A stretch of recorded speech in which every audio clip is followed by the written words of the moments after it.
Queridas irmãs, queridos irmãos,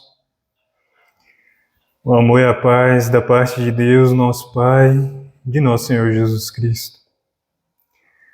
Uma alegria podermos voltar a essa casa desse querido amigo de Minas Gerais, nosso Chico, rogando a Ele e ao Mestre Jesus, que da Galileia, irradiando a sua luz, nos alcança na atualidade, envolva-nos a todos em seu manto de misericórdia e de paz, e que, inspirados e tocados pela sabedoria do Mestre, possamos nessa tarde refletirmos um tanto mais sobre esse tema que está em O Evangelho segundo o Espiritismo, naquele capítulo que Kardec reunirá alguns ensinamentos dos Espíritos acerca da bem-aventurança que Jesus houvera proclamado em seu sermão memorável: bem-aventurados os mansos e humildes, ou os mansos e pacíficos. E nesse capítulo é interessante que Kardec traz-nos alguns textos, dentre eles, na parte de instruções dos Espíritos, reproduzindo aquela que é a estrutura natural de toda a obra, onde primeiro o codificador traz nos versículos do Novo Testamento a exegese desses versículos, o estudo, como aqui Wagner bem lembrou no início, proposto enquanto metodologia paulina, irmos à letra para dela extrairmos o espírito vivo da mensagem do Cristo. E após, Kardec dá voz aos imortais, trazendo-nos ali textos em que os espíritos desencarnados, por meio da psicografia, analisam aquelas passagens evangélicas. E um desses textos, no capítulo Bem-aventurados os mansos e pacíficos, é o que dá título à nossa conversa da tarde: a obediência e a resignação. Texto que será assinado pelo Espírito Lázaro, ele que assina outras mensagens, como por exemplo a Lei de Amor, que é um espírito que tem uma característica que muito nos agrada, de ser extremamente sensível. A escrita de Lázaro, ela, diferentemente de outros textos que nós vamos encontrar na codificação, mais voltados à técnica, à filosofia, até mesmo textos científicos, o Lázaro ele tem uma intimidade muito grande com o Evangelho e ela se expressa por meio da sensibilidade amorosa que ele consegue imprimir nas palavras de seus textos. Nesse em específico, a obediência e a resignação, nós gostaríamos de relembrar para o início do nosso raciocínio exatamente o início dele, onde Lázaro nos diz: a doutrina de Jesus resume em todos os seus pontos a obediência e a resignação, virtudes estas ativas. Virtudes essas ativas, contrariamente ao que se propõe, ao que propõe aqueles que são, ou que utilizam da fala de Jesus para imaginarem essas virtudes como a passividade e a covardia. E aí já nos causa um certo embaraço, porque se nós formos no dicionário, nós vamos encontrar que o significado de resignação tem que ver exatamente com aceitação.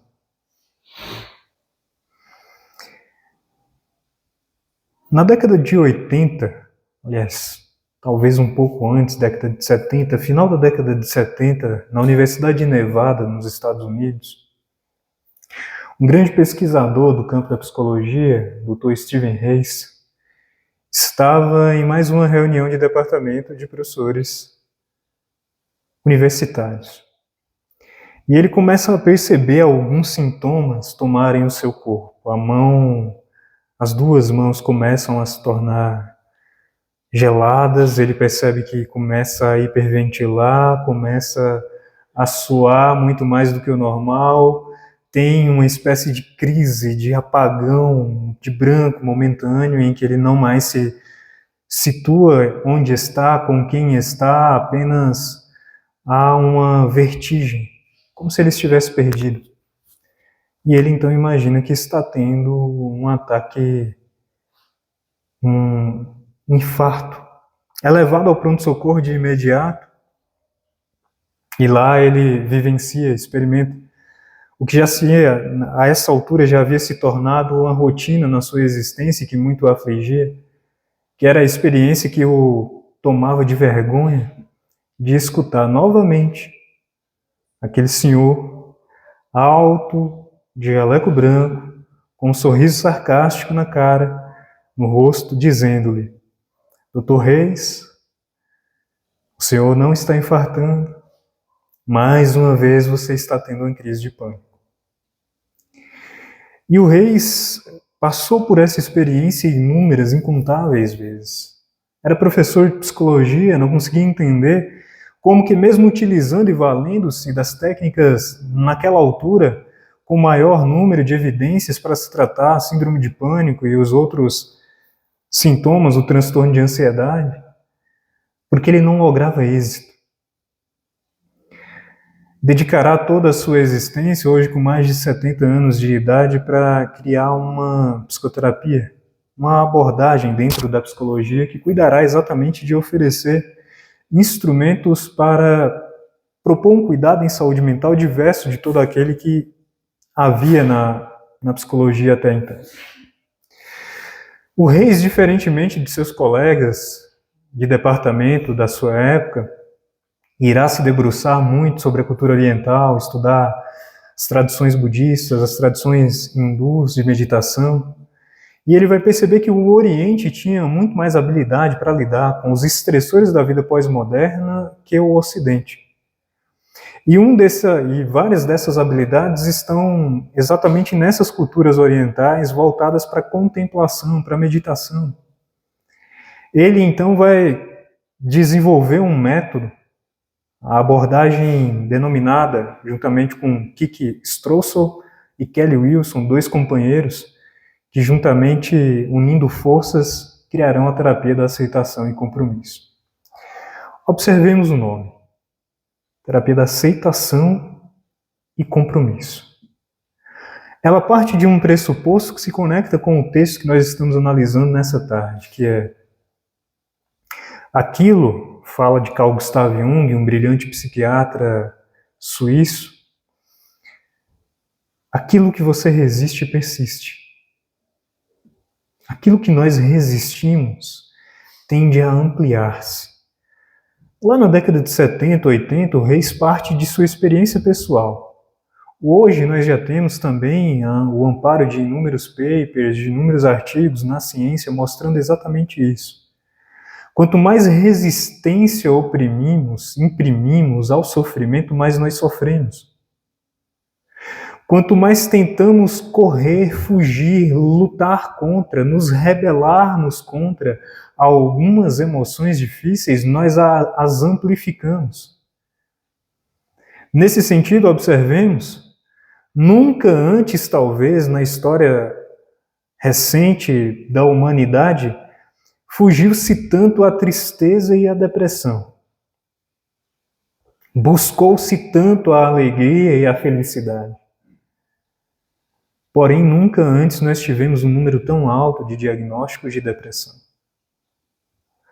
Essa constatação é de um filósofo sul-coreano, Byung-Chul Han, que irá dizer-nos exatamente acerca desse sintoma da pós-modernidade, que é nós fazemos um esforço muito grande por performarmos e cansamos.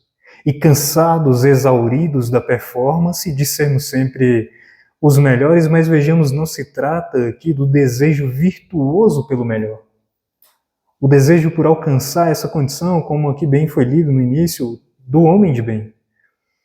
É um desejo que está todo ele resumido, buscando, portanto, como finalidade, a aparência, a persona, para utilizarmos aqui um conceito do Jung novamente, a casca.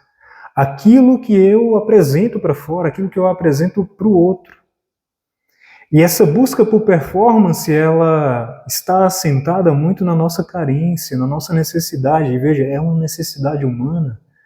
Nenhuma condenação há, nesse sentido, na nossa necessidade de sermos vistos, de nos sentirmos pertencentes. conectados uns com os outros, de sentirmos que estamos em um grupo, que somos aceitos, que somos validados até. O problema é que como a nossa mente ela é um tanto desajeitada, para tentar atender uma necessidade que é humana, nós fazemos alguns malabarismos e muitas vezes nos colocamos em armadilhas. E entre essas armadilhas está aquele que é o sintoma atual, que Churran irá descrever exatamente como sendo o sintoma da sociedade do cansaço.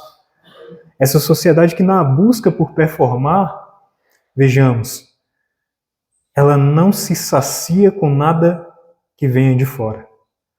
Então, profissionalmente, eu sempre terei algo a mais para realizar, um título a mais para conquistar, um bem material a mais para acumular. Nunca o que eu já conquistei me será visto ou me será o bastante para que eu me sinta verdadeiramente satisfeito e descanse. Do ponto de vista dos relacionamentos, nós vamos assistindo cada vez mais, e Byung-Chul Han dialoga com Bauman nesse sentido, o esfacelamento das relações humanas. Relações que vão se fragilizando cada vez mais, se tornando líquidas no sentido de que elas não mais têm solidez, não mais se sustentam. Na medida em que surgem dificuldades, nós imprimimos nos nossos relacionamentos a mesma lógica do capital, a mesma lógica de mercado. Ao invés do reparo, da manutenção, do perdão, do amor proposto por Jesus, nós substituímos, nós trocamos e passamos a tentar consumir algo novo. Buscamos sempre, tal como numa prateleira de supermercado, o que há ali de mais atual, o que há de novidade. E vamos nos perdendo muito mais numa lógica contabilista, onde quantidade tenta suprir qualidade. E olhamos para as nossas redes sociais e vemos ali 5, 10, 20, 100 mil seguidores. E isso tenta tamponar um vazio interno que diz da necessidade de conexão humana, mas é insuficiente para isso, tal como se bebêssemos água do mar, que na tentativa de aplacar uma sede apenas a amplia. Este é um sintoma dessa busca desajeitada da criatura humana, que anseia um autoencontro para então, encontrando-se a si mesma, como nos propõe Joana de Ângeles, na estruturação de um homem integral, possa ela atender às suas necessidades humanas de maneira saudável. No entanto, embora esses anseios internos, a sociedade na atualidade nos oferece recursos que são, na verdade, fantasias para atender essas necessidades. Por isso a nossa sensação permanente de frustração, caminhamos, nos movimentamos e parece temos uma sensação de estarmos paralisados, estagnados, presos no mesmo lugar. Na dimensão do sofrimento, Steven Reis vai trazer-nos essa reflexão. Enquanto não o admitimos como uma experiência possível da condição humana, quanto mais tendemos a tentar eliminá-lo, mais nós sofremos. O ser humano ele tem uma característica muito peculiar. Parece que aquilo que o nosso cérebro ele tenta, de maneira voluntária e intencional, afastar, mais se amplifica. Por isso, muitas vezes, nos propõe a espiritualidade superior, por exemplo, na nossa relação com os obsessores, não tentarmos fazer aquilo que é comum em outras escolas religiosas, que é afastar o obsessor, mas antes acolhê-lo, admitir a sua presença junto a nós e termos a resistência, a hombridade, a honradez, a disposição, a coragem para, mudando o nosso comportamento, exemplificarmos para ele, para que ele testemunhe e perceba que não somos mais aquela figura que ele fotografou lá no passado e que guarda ainda mágoa, ressentimento e que busca hoje no presente vingar-se, não exatamente de nós mesmos, mas daquele que nós fomos lá atrás. Eis talvez o recurso de desobsessão mais valioso que podemos ter. A mudança real, a nossa transformação verdadeira, de fato. Que passará, vejamos, percebamos, por uma postura compassiva em relação a esse que ora se apresenta como um desafeto. Nunca, jamais degladiando, lutando, entrando na mesma faixa de sintonia, de vibração, de antagonismo, enfim.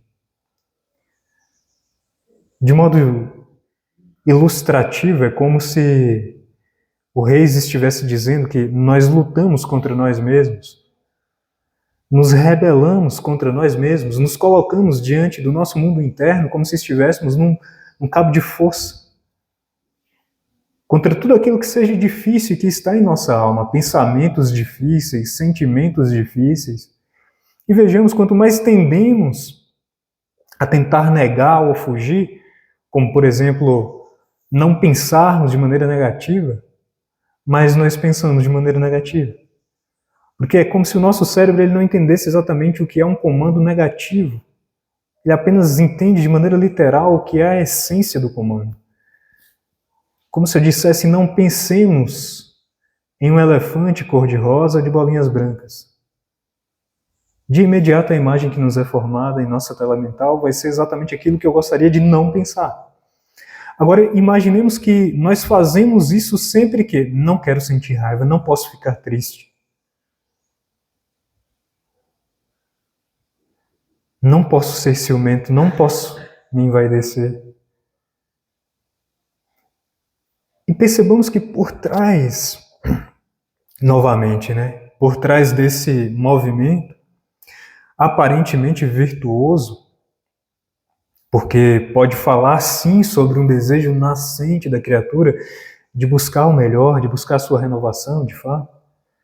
Mas por trás, em alguma camada mais abaixo, há também aí desejo de poder, de controle, uma certa arrogância, como se fosse uma espécie de narcisismo, onde nós gostaríamos de nos apaixonar pela imagem que projetamos de nós mesmos e não ver estampada nessa imagem nenhuma dessas imperfeições. Que não pudéssemos constatar a presença do egoísmo, do orgulho, dos ciúmes, da vaidade em nós. Sabe Narciso, aquele mito que ele tem o seu definhar, a sua morte, como sendo resultado exatamente da importância excessiva que ele deu à sua própria personalidade? É isso que nos mobiliza a esse tipo de postura. Por isso a gente diz que a culpa ela tem um caráter narcísico. Porque por trás da culpa nós temos exatamente esse eu arrogante, que, dando uma relevância muito maior a si mesmo do que a Deus, quer projetar-se para o mundo como sendo algo belo, quase que angelical. E quando constata a distância que existe entre essa imagem projetada e a sua condição atual, então ele se frustra, se entrega à paralisia. E frustrado, então experimentamos isso que nomeamos de culpa, que é bem diverso, bem distante, bem diferente do arrependimento. No arrependimento eu consigo admitir, aceitar a minha condição de ser falível, perfectível. Não me perco na lamentação, não me perco na culpa, mas arrependido, constatando o erro, eu tenho energia e disposição para caminhar, para repará-lo. Na culpa eu me paraliso como se não houvesse remediação. E aí eu experimento isso que é, em verdade, o inferno. Essa experiência consciencial de aflição, de corrosão, de fogo interno, que tem esse componente narcísico da não aceitação. Por isso, quando Lázaro nos propõe, em O Evangelho segundo o Espiritismo, que a obediência e a resignação são ensinadas por Jesus ao longo de toda a sua doutrina, e estas virtudes elas são ativas, é porque ambas nos convidam exatamente a lançarmos-nos para a vida com a coragem de peito aberto, admitindo a nossa condição ainda de seres em aprendizado. Perfectíveis que somos significa dizer que em potência nós já existimos quanto ou como divinos, mas esse potencial para ser manifesto no mundo precisa da experiência, e a experiência só é possível a partir da minha disposição de enfrentamento do mundo, das circunstâncias, das relações, enfim. Esse enfrentamento necessariamente passará pelo que o Reis constata. Situações valorosas e importantes são acompanhadas de uma dose de sofrimento, de dificuldade. Vejamos, o que nos parece mais honroso? Quando um paizinho amado desencarna e nós nutrimos por essa experiência a indiferença, ou nos entristecemos e choramos a saudade que sentiremos, ainda que transitória e momentânea, daquele ente que muito amamos. A tristeza não é uma emoção agradável, ela é desconfortável, ela pressupõe um grau de dificuldade. Mas nela tem valor. Por isso Reis diz-nos, onde tem dor tem valor. Nos propondo uma relação com a dor e com o sofrimento completamente contraintuitiva e diferente do que a nossa sociedade nos propõe. Enquanto o mundo nos convida a fugirmos da dor, a fugirmos do sofrimento, o Rei está dizendo, fica com a dor e com o sofrimento. Abrace de maneira compassiva a dor e o sofrimento. E daqui de cima tem gente me olhando com cara de interrogação do tamanho do mundo. Mas é essa a exata proposta que Lázaro nos traz em O Evangelho segundo o Espiritismo. Porque obediência e resignação, dirá-nos Lázaro, a obediência é o consentimento da razão. E a resignação é o consentimento do coração. Ambas as virtudes são contrárias à rebeldia. A nossa postura de rebeldia a Deus, que é sempre fruto e resultado da não aceitação do sofrimento. Observemos como nós acusamos a divindade até numa postura extremamente arrogante e prepotente quando o sofrimento ou a dor nos visita. Por que eu? Como pode eu? Mas logo eu faço tanta palestra espírita, estou lá no centro espírita toda semana. Como se nós estivéssemos a dizer, Deus, eu acho que você esqueceu de ser Deus, então deixa eu te ensinar. Eu sei o que é melhor para mim, e eu sei que essa experiência de dor e sofrimento não era o que eu precisava agora, eu não sei para que você enviou, mandou para o endereço errado. A razão é incapaz de perceber e aceitar que há algo a aprender, há algo de valoroso, há algo no espírito a ser. Por isso o termo expiação tem que ver com trazer para fora. Há algo no espírito que ora está como um germe latente que precisa ser manifesto a partir daquela experiência de dor. Mas não basta o consentimento da razão, que a doutrina espírita bem compreendida é suficiente para nos fazer aceitar. É fundamental também o consentimento do coração, nesse sentido, uma aceitação que é emocional, a disposição para participar ativamente da experiência de dor e sofrimento, que é diversa, que é diferente da autocomiseração. A autocomiseração é uma postura onde eu também acuso a divindade, só que de maneira velada. Porque na autocomiseração eu fico no lugar de coitadinho, vítima. Tadinho de mim. Devo ter sido uma pessoa tão horrorosa na encarnação passada para estar passando por isso. Salguei a Santa Ceia, como eu vi outro dia, nesses reels de Instagram. Colei chiclete na cruz de Jesus. O que eu aprontei nas últimas encarnações para estar passando pelo que eu passo agora? E nessa postura, vejamos novamente, né, narcísica da culpa, ainda tem uma certa desistência no sentido de eu sou assim mesmo, não tem muito o que fazer, alma imperfeita, um excomungado sem solução. Onde nós acusamos a divindade aí.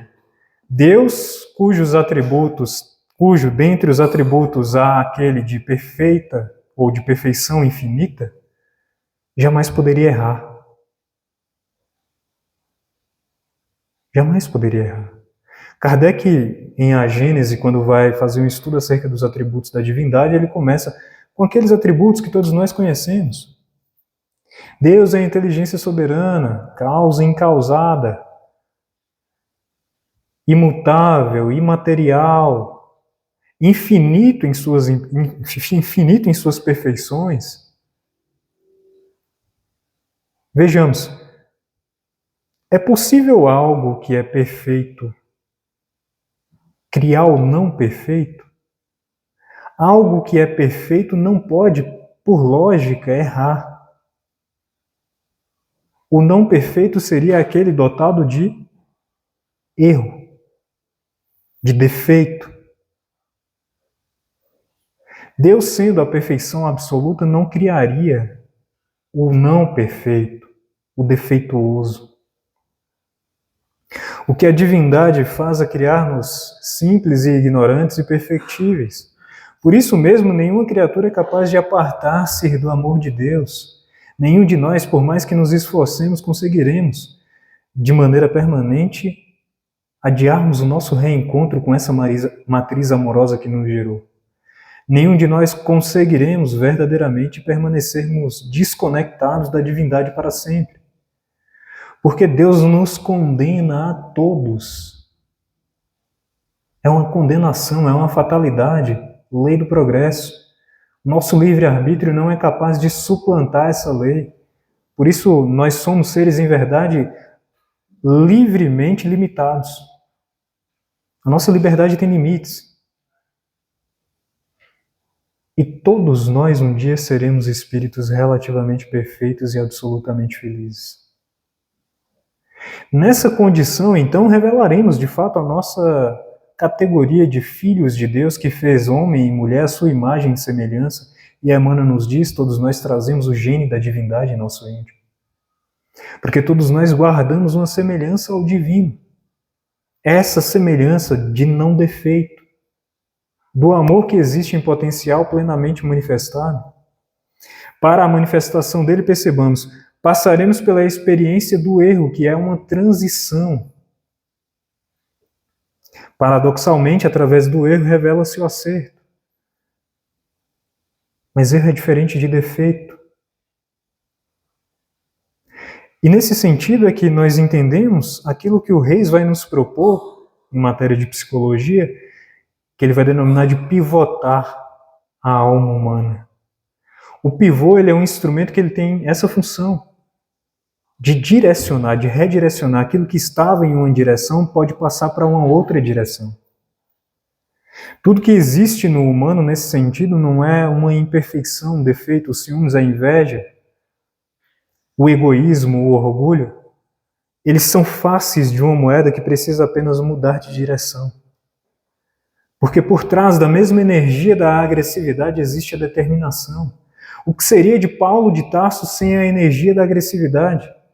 Que antes ele utilizava para assassinar cristãos, queimar cristãos em azeite fervente, e mais tarde dará a ele a resistência e a coragem para pregar o evangelho e suportar mesmo, em nome dessa pregação, ser apedrejado, perseguido, traído, esquecido. É preciso muita resistência, muita agressividade. Como um cirurgião irá operar se ele não tiver também uma dose de raiva, de agressividade? É a mesma energia que antes mobilizada para destruir uma outra pessoa, agora pode ser utilizada para consertar a gente, para falar de Jesus e sofrer o escárnio sem lamentar, sem reclamar. Percebamos nesse sentido, então, que o convite que fica para nós é mudarmos a direção, de modo que não a experiência da culpa, da lamentação, da justificativa, da acusação ao divino, mas antes essa postura lá do publicano, que Jesus dirá ou adotará como modelo daquele que desceu justificado, que bate em seu próprio peito e diz: miserável homem que sou, preciso de ti, Deus. Reconhece a sua necessidade, a sua carência, a sua condição de filho necessitado, mas ao mesmo tempo reconhece que há um Deus provedor que o habilita a caminhar, que o capacita a realizar no mundo. E por isso não se acovarda, não se omite, antes vai para o mundo com coragem, porque sabe da presença divina a lhe auxiliar. Essa postura do homem integral, do homem consciente, que, não se perdendo nas fugas conscienciais, consegue abrir o seu peito de bom ânimo para, olhando para dentro e percebendo ali as mazelas, as dores, as aflições, tudo que precisa ser trabalhado, as muitas dores, os muitos sofrimentos que aí ainda existem em nosso íntimo, ele escolhe voluntariamente atender o convite que Jesus nos faz, que de fato nos prepara para a obediência e a resignação. Um coração resignado é um coração que se tornou compassivo. Eis que descia um homem de Jerusalém para Jericó, fora tomado por assaltantes, que o roubaram, o agrediram e deixaram-lhe caído à beira do caminho. Passaram por ele um levita, um sacerdote de largo ao distante, nada por ele fizeram. No entanto, um samaritano. E chamamos a atenção exatamente para a característica que Jesus escolhe dar ao samaritano, que faz dele um homem de bem, que faz dele um homem redimido. Diz-nos o Cristo, um samaritano que moveu-se de compaixão. Ele é mobilizado por esse afeto, pela compaixão. Por isso vai ser ele tomado como exemplo do homem que herda a vida eterna, que dentro da tradição judaica seria a maior honraria para alguém que teve uma experiência terrena bem-sucedida. Jesus está dizendo-nos, para bem exitosos nos tornarmos no mundo, é preciso movermos-nos pelo mundo por compaixão. E o Espírito Miguel, no texto que aqui já citamos várias vezes, no texto do Evangelho segundo o Espiritismo, intitulado de A Piedade, dirá-nos: a piedade é o sentimento que mais aproxima os homens dos anjos. A piedade é o sentimento que mais vos aproxima dos anjos. É o melancólico celeste precursor da caridade. Percebamos, é melancólico porque é triste. Entrar em contato com a dor e com o sofrimento dói, óbvio, é desconfortável, é difícil. Mas é um precursor, é o celeste precursor da caridade. Porque é na presença da misericórdia, é na presença da piedade que a gente se habilita para a caridade. É quando o nosso coração é tocado de compaixão e nós nos movimentamos na presença desse sentimento que nós conseguimos verdadeiramente aceitarmos o sofrimento, obedientes a Deus e resignados à sua vontade. Que a experiência de olharmos para a dor e para o sofrimento com compaixão é diferente da autocomiseração, da rebeldia, do desespero. As duas são experiências completamente diferentes. Porque aqui eu tenho acusação ao divino, egoísmo no sentido de uma importância muito grande a essa personalidade transitória. Aqui eu tenho coragem. Me percebo pequeno, mas também me percebo na presença de Deus. Porque como Paulo, o apóstolo, dirá num texto, fora da caridade não há salvação, em O Evangelho segundo o Espiritismo, a caridade é esse facho celeste, essa divisa, esse facho celeste, luminosa coluna a guiar o homem pelo deserto da vida, fazendo referência direta ao texto de Êxodo, que aqui já citamos algumas vezes, onde Moisés nos registra naquela espécie de parábola, mas que é uma história que em verdade simboliza para nós a nossa jornada de ascese espiritual, a saída do povo hebreu do jugo da escravidão no Egito, peregrinando pelo deserto em direção à terra prometida, em cuja transição pelo deserto, habitando em tabernáculos, como que a dizer-nos também de maneira simbólica da nossa vinda ao corpo físico nas múltiplas encarnações, onde sofremos as vicissitudes da matéria, a impermanência da matéria, e nas dores e desafios do deserto existencial temos, como Moisés houvera dito lá no Antigo Testamento, a presença de Deus. Durante o dia, como uma coluna de nuvens, a permitir que eles conseguissem marchar, mesmo durante a noite, mesmo durante o dia na aridez, no sol, na quentura do deserto durante o dia e também à noite, porque Deus à noite manifestava-se como uma luminosa coluna de fogo que iluminava a escuridão do deserto e também os aquecia do frio da noite, para que eles continuassem a marchar de noite e de dia, que eles continuassem na presença divina pelo deserto. E aí Paulo está nos dizendo agora, em O Evangelho segundo o Espiritismo, que a caridade é essa divisa A luminosa coluna, facho celeste, a guiar o homem pelo deserto da vida. Como que a nos dizer, é na prática da caridade que nós encontramos a presença de Deus no deserto da existência. E vejamos, Miguel nos disse no texto A Piedade que a piedade é o melancólico celeste precursor da caridade. É quando, tal como o bom samaritano, nós nos colocamos no mundo movidos de compaixão que nos habilitamos à prática da caridade. E praticando a caridade, vejamos, esta é a consequência espontânea e natural de uma alma que soube obedecer e resignar-se a Deus. Pai, se te aprouver, afasta de mim esse cálice, mas cumpra-se a sua vontade. Obediência e resignação, nesse sentido, não é uma postura derrotista de tudo bem, vou me flagelar mesmo, eu tenho mais é que sofrer. Como dizíamos lá no início, aí há egoísmo, aí ainda há narcisismo, mas é uma disposição para perceber o que há de celeste e divino nessa experiência que eu estou vivendo e que Deus está me convidando para a minha própria transformação. E mais até que isso, como eu posso encontrar nessa dificuldade a presença de Deus se manifestando na minha vida? Para isso eu preciso ter a coragem, e é extremamente desafiador, porque tudo em nossa sociedade, as nossas leis, os nossos costumes, os nossos hábitos, a nossa educação, concorre para a manutenção do egoísmo, como nos diz Fénelon no livro O Livro dos Espíritos, na questão de número 917. E o egoísmo, essa importância da criatura para consigo mesmo, em excesso, nos impede exatamente de conectarmos-nos a essa dimensão do nosso coração mais compassivo. Porque onde há egoísmo, há agressividade, tal como aqueles homens que acusavam aquela mulher adúltera. O egoísmo é a expressão mais nítida e mais intensa do que é o farisaísmo. Acusavam-na. Mestre, essa mulher fora pega em adultério, a lei manda que ela seja apedrejada, e tu, o que dizes? O texto nos diz que Jesus escrevia na areia, muito possivelmente, uma das interpretações que nos é proposta é que ele escrevia ali o crime de cada um daqueles homens. Como que a dizer, numa mensagem compassiva que, vejam só, eu sei tudo que vocês cometeram, tudo que vocês aprontaram no verão passado, eu tenho consciência, no entanto eu não os condeno.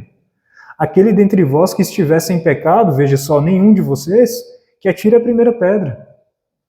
A lição não é sobre compaixão com a mulher, é também sobre compaixão para com ela, mas é antes de tudo sobre autocompaixão. Jesus está ensinando aqueles homens, vocês não precisam lançar pedras contra os outros, nem também contra vós mesmos.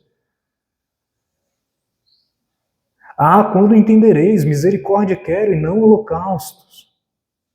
Misericórdia quero e não genocídios. Ah, quando entendereis. O lamento de Jesus, citando Jeremias, nos leva exatamente a essa necessidade de nos movermos pelo mundo, guiados, mobilizados por compaixão. A piedade é o sentimento que mais vos aproxima dos anjos. O extremo oposto, a condenação, a agressividade, é o sentimento que mais nos afasta dos anjos. Por isso, Paulo precisou aprender a pivotá-los, a mudá-los, a modificá-los, a levá-los numa outra direção. E a proposta do Dr. Steven Reis vai ao encontro exatamente dessa proposta evangélica paulina, que é, também na nossa relação com esses monstros e fantasmas que trazemos do nosso passado, não querermos eliminá-los, mas educá-los. Porque naquilo que parece, existe hoje, talvez, as nossas feridas, a nossa parte diabólica, é onde, embaixo dessa casca mais externa, está o anjo que habita em nós. Por isso Paulo nos dizia, é na minha fraqueza que eu me fortaleço, é na minha fraqueza que eu me torno forte. Talvez Paulo foi dessas almas que mais compreenderam o dinamismo de transformação da alma humana. Porque nós não nos iluminamos, já dizia Jung, imaginando-nos como criaturas angélicas, mas sim descendo aos nossos infernos. descendo de Jerusalém a Jericó e encontrando as muitas versões nossas que estão caídas pelo caminho, que foram levadas pelos assaltantes, pelos ladrões, das fantasias, das ilusões do materialismo. É socorrendo essas nossas partes feridas que verdadeiramente faremos a nossa luz brilhar. Num movimento sempre de compassividade.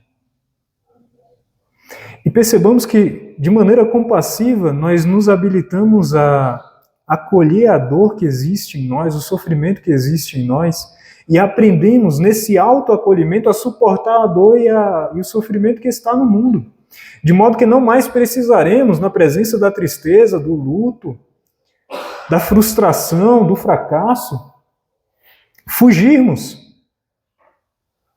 através dos vícios diferentes que a matéria nos propõe. Fugirmos através dos hábitos treslocados que a atualidade nos convida. Numa sociedade cada vez mais voltada para o espetáculo, a gente consegue ficar um pouco com o coração enternecido para acolher de maneira cristã aquela experiência que nós estamos passando e vivenciando momento a momento, sem querermos correr dela, tal como crianças, mas com a disposição para nos amadurecermos na presença dessas experiências, de maneira corajosa, honrosa, sem precisar de álcool, de drogas, de experiências das mais variadas para nos anestesiar, para nos fazermos esquecer daquele desconforto que estamos sentindo, mas com a coragem de oferecer compaixão, de acolher verdadeiramente um momento difícil, uma experiência difícil. Assim vamos nos habilitando também para fazer isso com o mundo. E qual o convite de Jesus para nós, se não esse, de sermos também os acolhedores da dor do mundo?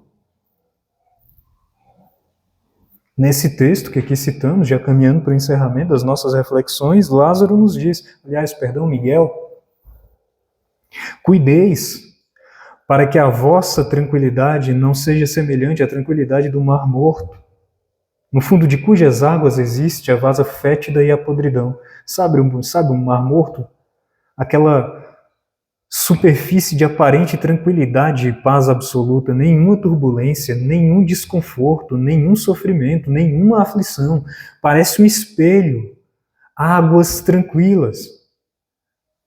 Mas no fundo, morte, não tem vida. Porque a paz de Jesus é diversa da paz do mundo. A paz que nos convida, o Cristo, é uma paz operosa, dinâmica, que não faz conluio com a indiferença. Certa feita, um amigo nos dizia daquela experiência incomparável da chegada do seu primeiro filho. Imaginemos então a alegria que estava em seu coração, o filhinho amado, tão aguardado, houvera nascido, e ele via-se ali com a sua esposa amada, sua esposa querida, em um apartamento, em um hospital, e ele agradecia a Deus o conforto, agradecia a Deus o fato de que tanto o seu filho amado como a sua esposa estavam cercados de todos os cuidados, e ele podia contemplá-los ali de maneira alegre, pela segurança que eles experimentavam. Tinha um coração feliz, tinha um coração alegre por poder pagar um plano de saúde que permitia a ele aquela experiência. E ele sai do quarto com um coração jubiloso. Mas estava em um hospital aqui na cidade de Vitória da Conquista que funciona numa parceria público-privada. Então tinha uma ala que era a ala privada e tinha uma outra ala que era a ala pública. E quando ele dobra o corredor que ele entra na ala pública, ele se depara com uma mãezinha no chão do corredor, sobre alguns lençóis, com um filhinho no colo que gritava de dor e que não havia sido atendido ainda. Ali ele diz, Lucas, eu entendi por que a felicidade não é desse mundo. Porque é impossível sermos verdadeiramente e inteiramente felizes enquanto uma alma estiver sofrendo na Terra. Isso é a experiência de piedade. Não é a gente se furtar para dentro de um quarto confortável e fazer de conta que não existe dor no mundo. E que a nossa vida é maravilhosa, porque é uma tranquilidade comprada à semelhança da tranquilidade do Mar Morto. Só tem aparência. No fundo de cujas águas existe a vasa fétida e a podridão. Só existe morte, não há vida. Porque vida com Jesus pressupõe coragem para o enfrentamento do desconforto. Tião, um benfeitor da nossa casa, do Centro Espírita Antônio Cruz, certa feita, depois de um médium ter assistido a um irmão suicida, que houvera suicidado-se na última encarnação, ainda com o desconforto daquela impregnação perispiritual, do transe mediúnico, escutou de maneira muito amável e compassiva Tião dizer: meu filho, quem quer socorrer, quem está na lama, tem que estar disposto a se sujar.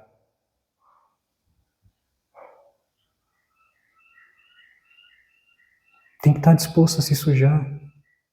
Depois a gente limpa, depois a gente lava, toma um passo e resolve. Mas é preciso a gente aprender, e essa é a proposta do Stephen Reis. Eu estou falando de alguém que nem é religioso, mas toda uma abordagem da psicologia que vai nos dizer o óbvio que Jesus, há 2000 anos antes, já havia nos anunciado, e que os orientais, de maneira muito mais habilidosa que nós ocidentais, compreenderam. A gente não resolve o sofrimento só correndo dele. A gente não constrói uma vida valorosa, uma vida verdadeiramente significativa e com sentido, fugindo da dor e do sofrimento. Mas é abrindo espaço para vivenciarmos a dor e o sofrimento com dignidade. Jesus não promete aos cristãos uma vida repleta de rosas e calmaria. No mundo tereis aflições, mas tem de bom ânimo, tem de coragem. Eu venci o mundo. A paz do Cristo, por isso ele nos diz: a minha paz vos dou, mas não vos-la dou como o mundo a dá. É uma paz de permanecermos serenos, mesmo em meio à turbulência, às tempestades, mas jamais indiferentes à dor. Porque somente um coração compassivo verdadeiramente conseguirá se pacificar. Por isso, então, a obediência e a resignação são conquistas de uma alma mansa e pacífica. Por isso Kardec inclui esse texto exatamente nesse capítulo. Porque é na coragem para o embate, para o bom combate, como nos convida Paulo. Amando o inimigo interno, mas também o externo. De mãos operosas e dispostas para o serviço no bem, com a coragem de aprendermos a suportar o desconforto do caminho, que nós verdadeiramente encontraremos paz. Porque a nossa consciência estará assentada não na calmaria aparente, mas na tranquilidade do dever retamente cumprido. Obediência e resignação é, antes de tudo e sobretudo, então, um convite a trabalharmos, a verdadeiramente descruzarmos os nossos braços e sairmos da inércia na qual muitas vezes nos situamos. Ou na postura de coitadinho, de vítima, ou na postura do culpado, ou do que acusa a Deus. Sempre percebamos em todas essas fugas uma postura passiva. Porque a rebeldia, o desespero, a rebeldia no sentido da não aceitação, tem que ver exatamente com isso. É eu aqui querendo que algo ou alguém resolva o problema que está lá fora. Alguém tem que fazer alguma coisa, só que esse alguém não sou eu. E Freud nos provoca com uma questão que é: qual que é a tua responsabilidade na desordem da qual você se queixa? Vejamos, qual é a tua responsabilidade, não é qual é a tua culpa, porque muitos problemas a gente não participa deles. Eu não sou culpado pela crise do dólar que o Brasil vivencia. Nem sei se tem crise do dólar no Brasil. Eu não sou culpado pela guerra que está lá em Israel. Mas como que eu posso participar ativamente para resolver esse problema? Por mínima que seja a minha participação. Isso nos leva exatamente a identificarmos qual é o nosso dever moral, onde estamos, com os recursos de que dispomos, para fazermos o melhor nessas condições. Obedecer e resignar-nos, portanto, será sempre aprendermos a fazer, a abrir espaço em nossos corações também para escutarmos Deus falando conosco, tal como Jesus falou a Paulo. Mestre, o que queres que eu faça? Paulo não perdeu um segundo de seu tempo lamentando que ele já havia assassinado meio mundo de cristão e estava chegando em Damasco para pegar Ananias. Ele não falou: Jesus, eu acho que você errou, você derrubou o cara errado. Porque olha só, eu vim aqui para assassinar Ananias e essa sua igreja que está fazendo tumulto aqui na cidade de Damasco. Porque eu sou uma pessoa terrível, eu sou esse cara aí, eu sou o doutor da lei, extremamente arrogante, vaidoso, e eu mato mesmo, eu assassino esses seus discípulos. Inclusive você acha que é um desertor. Paulo não perdeu um minuto. Quando ele reconhece a autoridade de Jesus enquanto governador do orbe terrestre e divino pastor de todas as almas reencarnadas na terra, ele apenas se dispõe. O que queres que eu faça? Qual que é o meu dever? Onde eu estou? Com quem eu estou? Nas condições em que eu estou? Paulo não pergunta: oh, Jesus,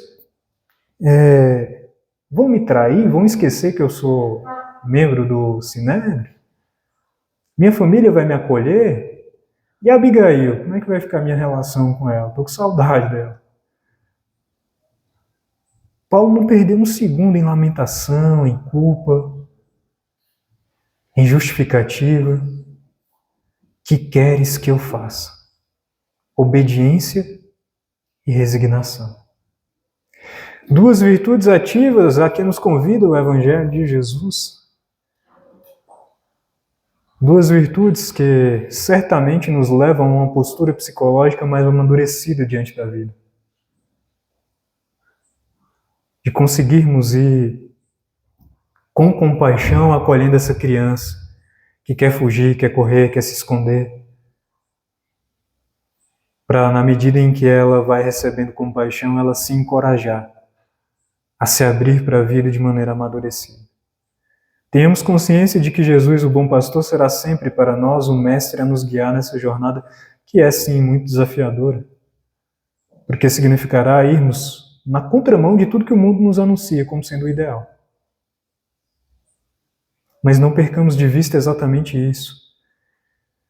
Primeiro, que a alegria de uma consciência tranquila do céu, edificado em nosso íntimo, da obra divina realizada em nossos corações, não encontra equivalente em nenhuma experiência que o mundo é capaz de nos oferecer. Segundo, que Jesus permanecerá como bom pastor a nos acompanhar por toda a caminhada. Davi já nos anunciara isso naquele salmo conhecido de todos nós, Salmo 23. Bondade e misericórdia me seguirão por toda a minha vida. É preciso que os nossos corações, nesse sentido, descansem nessa certeza. Deus é um paizinho amoroso, que não fará por nós a tarefa que nos cabe, mas que conta com a nossa disposição para permanecer caminhando conosco, na manifestação da presença da caridade em nossas vidas, como uma luminosa coluna. E o nosso desejo nessa tarde é esse: que Deus, por meio de Jesus, se presentifique em cada vida que aqui está nessa tarde. E que nas nossas existências, na presença dessa luminosa coluna, dessa divisa da caridade, tenhamos o bom ânimo, a disposição, a coragem para vivermos a vida com todas as tonalidades e matizes que ela é capaz de nos oferecer.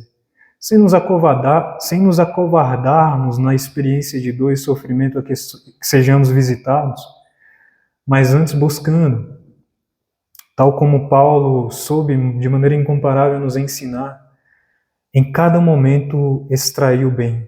Porque, de fato, todas as coisas cooperam para o bem daqueles que estão a serviço do Senhor, daqueles que amam ao Senhor. De modo que dia chegue que nós nos percebamos espontaneamente dizendo: de nós para conosco não sou mais eu quem vivo. Não é mais o ego que dita. Não é mais essa personalidade transitória que quer ser Senhor. Mas é o Cristo que vive em mim. Que esse Cristo compassivo, nos acolhendo em nossas necessidades, possa nos guiar pelo deserto da existência, então, ensinando-nos também a sermos mais obedientes e mais resignados. A paz de Jesus permaneça conosco.